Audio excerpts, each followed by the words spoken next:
Guys আসসালামু আলাইকুম। গোপালগঞ্জের মোকশেদপুরে ডাব চোরের আঘাতে প্রাণ গেল গাছের মালিকের।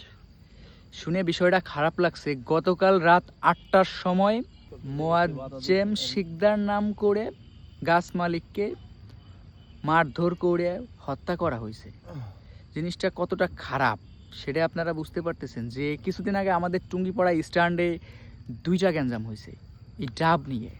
এই ডাবটা নিয়ে সবাই একটু সচেতন হন, যেন এরকম গ্যাঞ্জাম ফ্যাসাদ সামান্য বিষয় নিয়ে মারামারি কাটাকাটি। এই যে একটা প্রাণ চলে গেল গতকাল রাত 8টার সময় মোকশেদপুরের একটা গ্রামে। তো আপনাদের সবার সচেতন হওয়া উচিত। এই ডাব নিয়ে গ্যাঞ্জাম ফ্যাসাদ করে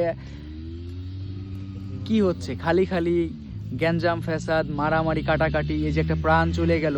আর এই যে যে ঘটনা ঘটাইছে ওদের অবশ্যই ফাঁসি হওয়া উচিত, কারণ এই সামান্য বিষয়ে একজন মানুষকে হত্যা করা এটা অনেক বড় অন্যায়। ওটাকে আপনারা মারে ফেলাবেন? আপনারা ভালো হন ভাই, সচেতন হন সবাই, এগুলো বন্ধ করেন। কি স্বাস্থ্য ভাই, কি এগুলো বন্ধ করা উচিত 100-তে 100। মুরাদ ভাই তুমি কি বলো?